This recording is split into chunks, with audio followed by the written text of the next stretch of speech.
So can everybody hear me well? Yeah? So I'm going to stand over in this area over here so we can actually use this screen up here. So I first started this investigation or this kind of inquiry into problems, and the reason I went into it is because I started noticing that when I was out in the business world, there was a certain relationship that people had to problems. And so what I did is I just kind of started the investigation of just starting to ask people and survey from people in the business world, you know, what is a problem? And it was pretty fascinating because not really of maybe 100 or 120 people that I surveyed, not one person really knew what a problem was. They had a general understanding that they were no good, right? And they had another understanding that problems were something that had to be fixed or changed or corrected. Problems usually carried with them the relationship of like somebody's going to be hung for creating it, right? Everybody familiar with this? So there was really this sense of a problem as something that was needed to be fixed or something that was no good. So when you are in a business setting or you're in a results-producing setting and your relationship to problems is that the problems are no good, you've got another problem. Because on this planet, if you're going to be producing results or causing something to happen in the physical world, one of the things that is going to allow you to cause things to happen with velocity is your relationship to problems. So I'm going to give you a new definition for a problem such that you can change your relationship to a problem and take a bunch of the kind of negativity and the charge off of it, okay? Good. So a problem, Jeremy, you want to throw that up there? A problem is quite simply, it's a little bit big, but I'm going to read that for you. A problem is, it is an intention and a counter-intention. That's really all a problem is, right? It's just this. Those two rams butting heads up there. So a problem, an intention and a counter-intention. When you have an intention and a counter-intention, you have a problem. Everybody got it? Everybody get that is what an intention is. An intention is you're wanting to make something happen. That's all it is. You're intending to make something happen. A counter-intention is any block or stop on that intention. Right? So if you go into a problem as being an intention and a counter-intention, as opposed to a problem being something wrong or something bad or something that needs to be fixed or something that's trouble for you, when you begin to enter the arena of looking at a problem or solving a problem, your whole context and your whole attitude for it is different. Can everybody see that? So if you go into a problem as it's bad and wrong and something that needs to be fixed, or something's out of line or something's not right here, as opposed to looking at it from a neutral position, which is what a problem really is, which is just, I have an intention and a counter-intention here. Do you get how it's a much lighter viewpoint to see a problem from there? Okay, good. So, next slide. That's good, yeah. So no matter what happens today, I want everyone to leave with this. This little piece right here, this is the distinctions. When you get this one, you're now in the neighborhood of the Jedi Masters. This distinction right here, this is the George Lucas and Star Wars. Every one of the Jedi Masters operates in life from this distinction. And if you get nothing else except for this today, you will have had a great day, I promise. And that is that your attention is creative energy. Has everybody got that? So whatever you focus your attention on is what you get. Did everybody get that? Really, really simple, very, very subtle, extremely powerful. Extremely powerful. So if you focus your attention on something that you want, you're going to get it. If you focus your attention on something that you don't want, guess what? You're going to get it, right? You're going to get what you focus your attention on. This is a law of the universe, and if you want to take any notes, this would be a note to take down. This would be one of those things you'd want to hang on your refrigerator or put on your mirror in your bedroom. This is the gold of this conversation, is that your attention is creative energy. That's what's making things show up in your universe, is what you're focusing your attention on. What is it the Buddha said? Your thoughts become things? Same concept. Okay? So we have this thing called a problem, which is an intention and a counterintention. And then we have this rule, or this law of the universe, which is what you focus your attention on is what you make real. It's what's creating, what's expanding in your world. So this young gentleman, I don't know if everybody's familiar with him. If not, that's Albert Einstein. And he has a very famous quote. I'm sure some of you have heard of it, but if you haven't, he says, "We cannot solve our problems with the same thinking we used when we created them." Does everybody get that? So basically what Einstein is saying is if the same thinking or attention which created the problem, that thinking can't solve a problem, right? Because that attention is on the creation of the problem. So you can't use that same thinking to solve a problem that you used to create it. It don't work. That thinking can only create more problems. Everybody get that? So Einstein was, he was a pretty busy guy, and he probably didn't really spend a lot of time in the philosophical realms. He was, he was the guy that came up with all kinds of mathematical equations and gravity and physics and things like that. So this is a great quote. I never got a chance to talk to him. If I would have had a chance to talk to him, I could have cleaned it up for him. So I just did it on my own. Do you want to go to the next one, Jeremy? If he were here, I would have helped him actually say it in such a way that it could actually impact the quality of people's lives. Because to say that you can't solve a problem with the same thinking that created it is kind of like saying, oh, if you don't do things the way you're supposed to, things won't work out in life. Oh, great, thanks, that makes sense, but it doesn't really help you. It doesn't really make a difference. So this is how I've changed this quote from Einstein. You cannot solve a problem by focusing your attention on the problem. You must shift your attention off of the problem and focus your attention onto the solution. Does everybody get that? Great. So this is really, really important for us in problem solving, in business settings, in relationships. What's another area? What's another area of life? You've got relationships, you've got work, you've got family, you've got any one of these areas. There's only about 7 of them. No matter what those areas are, intimacy is another big one. Whatever those areas are, this kind of application of a problem when it shows up in this area of life for you, application of this is the only way you're going to bring forth something that actually causes a solution. Now, in a group setting, or in a team environment, or let's say, for example, you have a sales team, okay? What typically happens is there's an intention for the sales team, and that intention could be to reach a certain quota or sell a certain amount of things or make a certain amount of dollars, whatever the intention of the group is.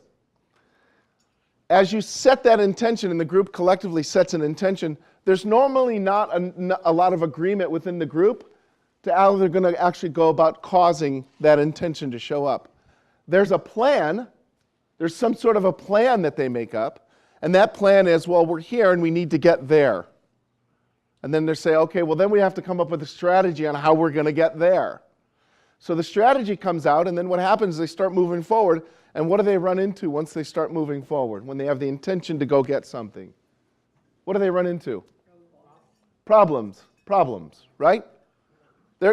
Listen, if you're in this universe and you're looking to cause something or make something happen, I know this isn't a mystery to you, but I'm going to give it to you again.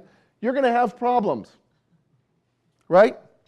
So just everybody, before you leave here, they're coming. Okay? Just like you're going to breathe, just like the sun's coming up tomorrow, you're going to have problems.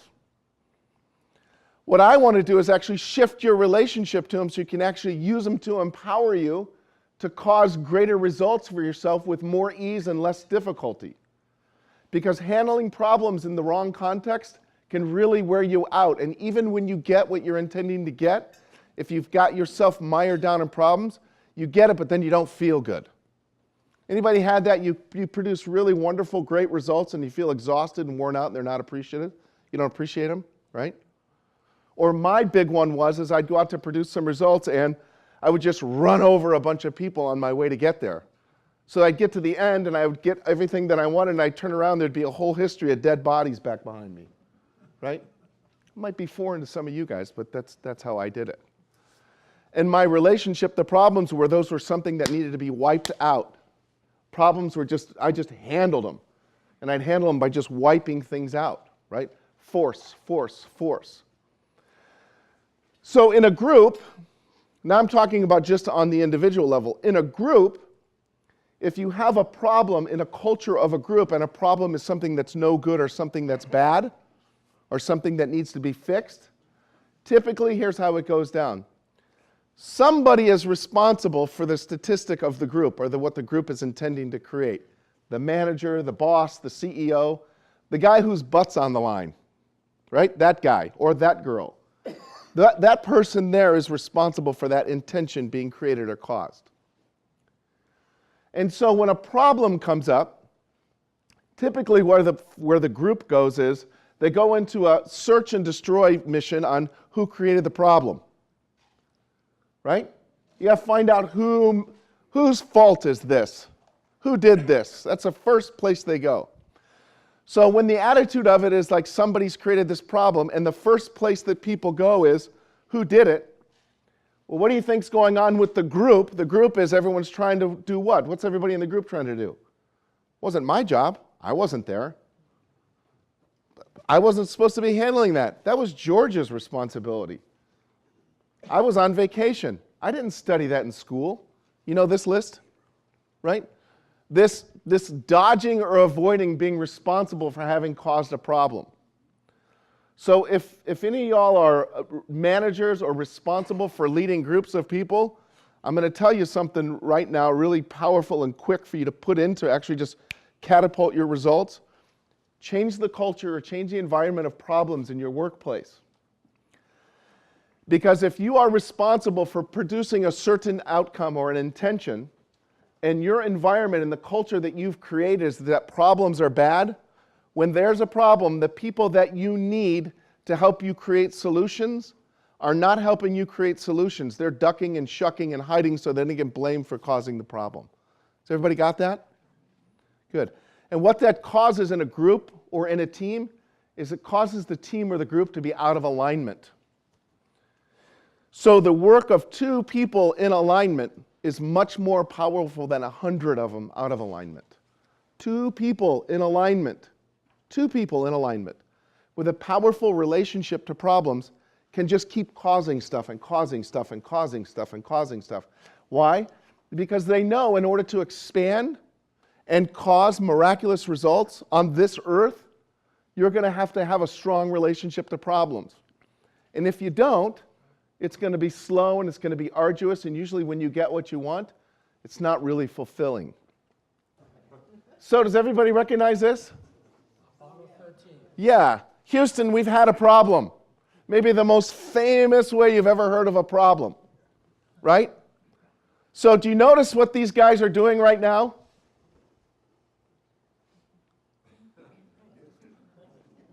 Well, I'll tell you what's not happening. I thought you did it, Bill, right? No, I was making coffee. I wasn't even in the control room when that happened. See, they're not manufacturing, trying to dodge and avoid being responsible for who caused the problem. Do you know they never searched or sought out once who caused the problem? Somebody did. Somebody was responsible for that oxygen tank and what happened. Somebody was responsible for it. Do you know that that's the booby prize in life? Finding out whose fault it is that a problem got created. So you have a problem, and then you go and you find out, and everybody in your team's trying to discover who caused the problem. And then you search for it, and you search for it, and search for it, and you're like, aha, it was him. Right? So now you've discovered who caused the problem. Where's the problem now? It's still there, isn't it? Right? So you've just won the booby prize. Congratulations. Right? So now you found out who caused the problem. Now you bring him up publicly and you put his head on a pike so everybody's very careful and make sure that they don't cause problems. How empowered is this guy to go out and produce results for your group and for your team? Not going to get much production out of him. How excited and self-expressed is he going to be to come in and give you new ideas on how things could get created in your workplace? No, he's hiding. People start to hide. And heaven forbid you have a boss that raises his voice, right? Okay, you get that? So Houston, we've had a problem. Now, I said at the beginning that a problem is an intention and a counter-intention. Okay? And whatever you put your attention on is what you make real. And all I've talked about so far was problems. What's the opposite of a problem? Answer, solution, right? Good.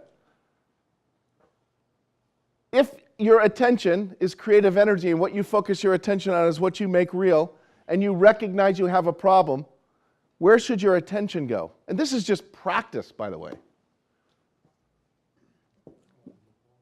Solving the problem to the solution, right? Because the attention focused on the problem can't see a solution. It can only see more problem. Einstein, you can't solve a problem with the same thinking that created it. You can't see it. You just can't see it. It's right here. You just can't see it because you're focused on the problem. Okay? So the attention is on the problem just so long as you understand and identify what the problem is.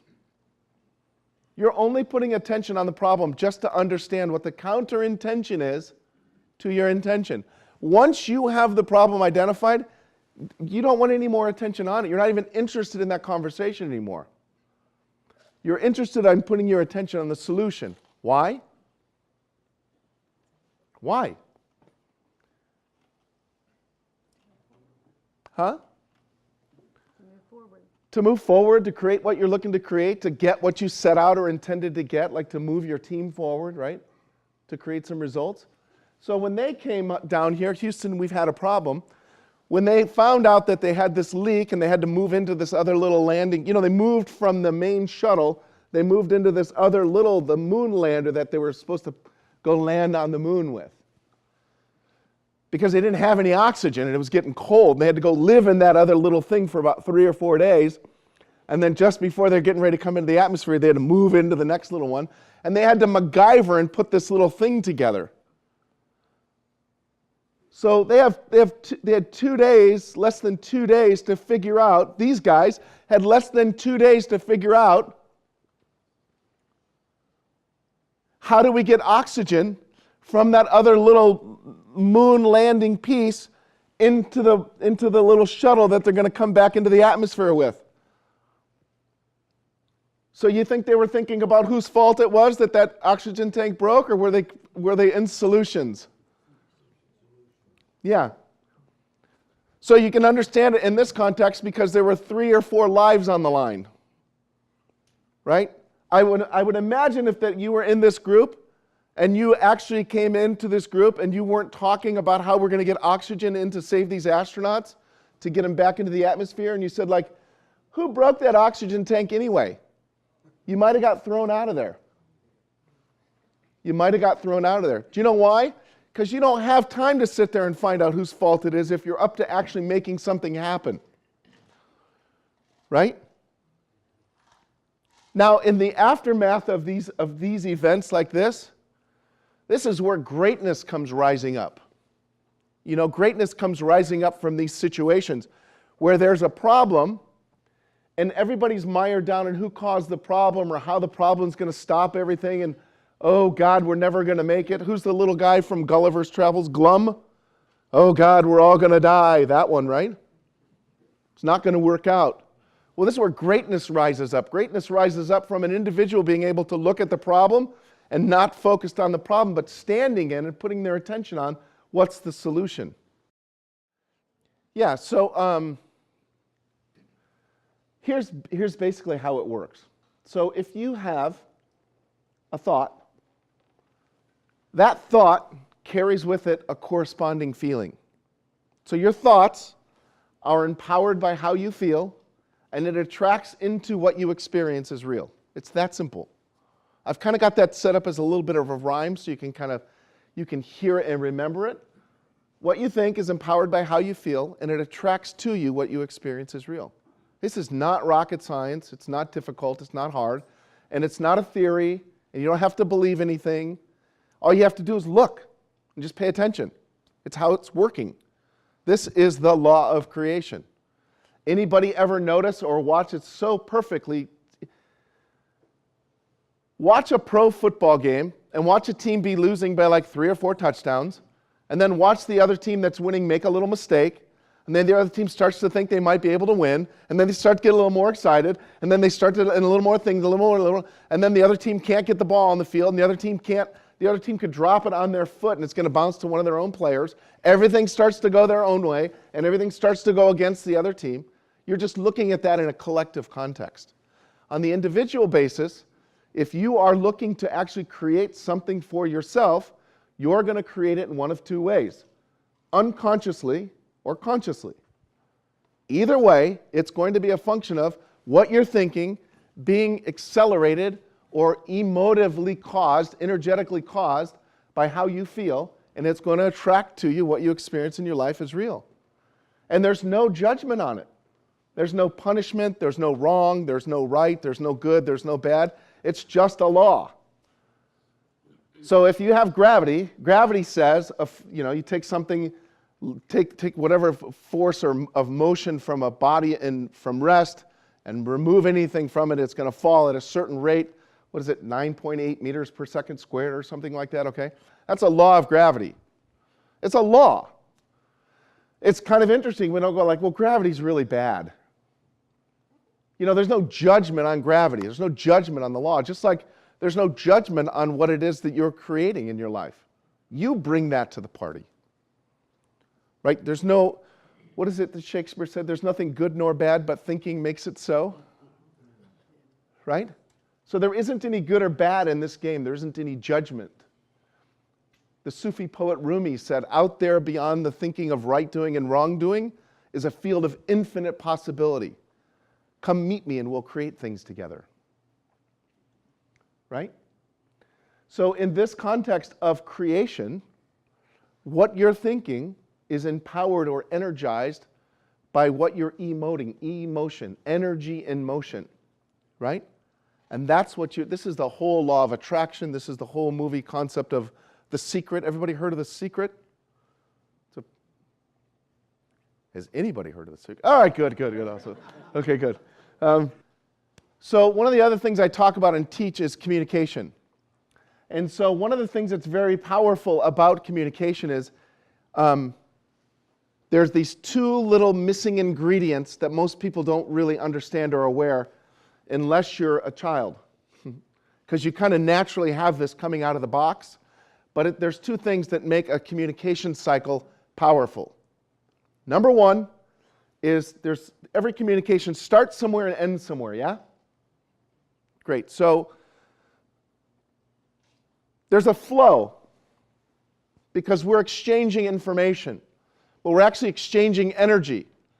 This is all vibration going out, all vibration. You have become such an expert on detecting and interpreting vibration, but all you're doing right now is I'm forcing air up through my diaphragm, and it's going across things called my voice cords, and it's like Morse code sending out vibrational waves, and it's hitting your eardrum, and you're interpreting that vibration. It's all that's happening. So what makes a communication, or what makes a communication complete is we need 2 things. You need intention from the originator of the communication, which is me, so I bring that horsepower of the intention. So my intention is that you receive this communication. Right? That's my intention. And it's strong. And you can all feel it. What I need from you is your attention. Right? So kids, you notice like little kids, They're constantly doing this, aren't they?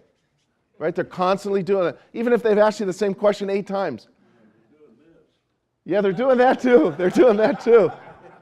There's a lot of attention there, right? But if they want something, let me rephrase that. If they want something from you, they get your attention, don't they? Mom, mom, mom, mom, mom, mom, mom, mom, mommy, mom, mom, right? That's what they're doing. They're getting your attention. And they have a real high intention, especially if they want something. They'll just keep asking. They'll just keep asking. You know why they'll keep asking? Because kids understand, as human beings out of the box, that they need your attention, and they need to have a high level of intention to get that communication across to you. And if they ask you and they got your attention and you say no, they don't live in time. It's a new moment for them.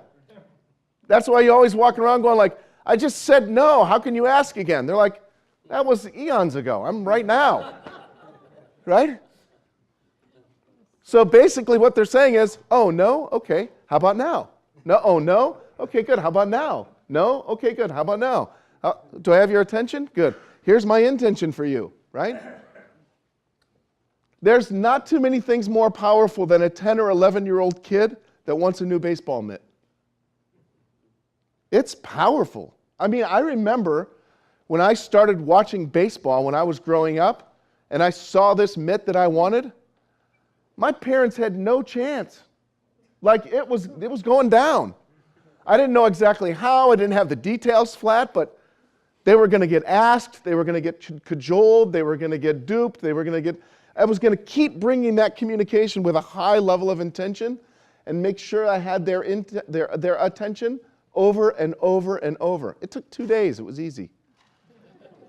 Right? And that started from a staunch no way, that's way too expensive. So everybody's got problems. It's just an intention and a counter-intention. Everybody has this fundamental law. This is the tool, this is the distinction and a tool of the Jedi Masters. Everybody remember what that tool is, that Jedi Master tool? Huh? So the sword was Luke Skywalker, lightsaber. The Jedi Master distinction that I talked about today. Yoda. Yeah. Close. What you focus your attention on is what you make real. Look, this is really great. The Force, right? Your attention, go back to, yeah, there you go. Your attention is creative energy. This is so simple and so powerful. You know, these powerful Jedi Master distinctions are all simple. They're all like really, really mud simple. And this is a big one. So one of the things that's great about this, your attention being creative energy, to get this law, just go put it to use in your life. Just watch this thing happen. Just put it to use, like start to put your attention on something that you want and focus that attention like Superman with a laser beam. Just focus and watch what happens. You'll actually feel like you're a magician, literally.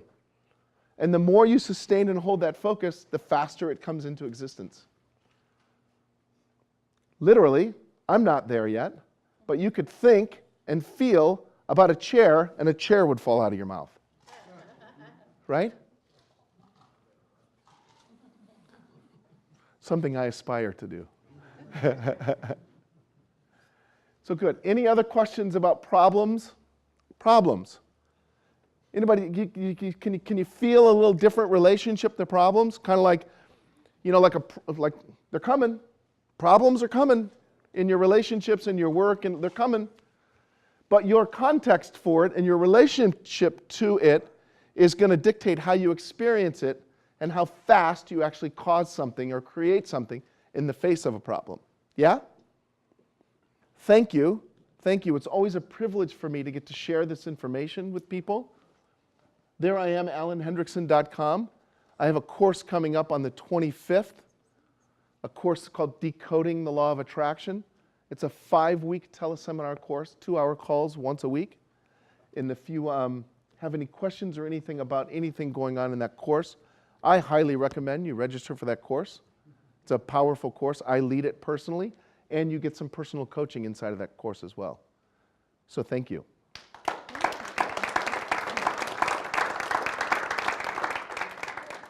Thank you.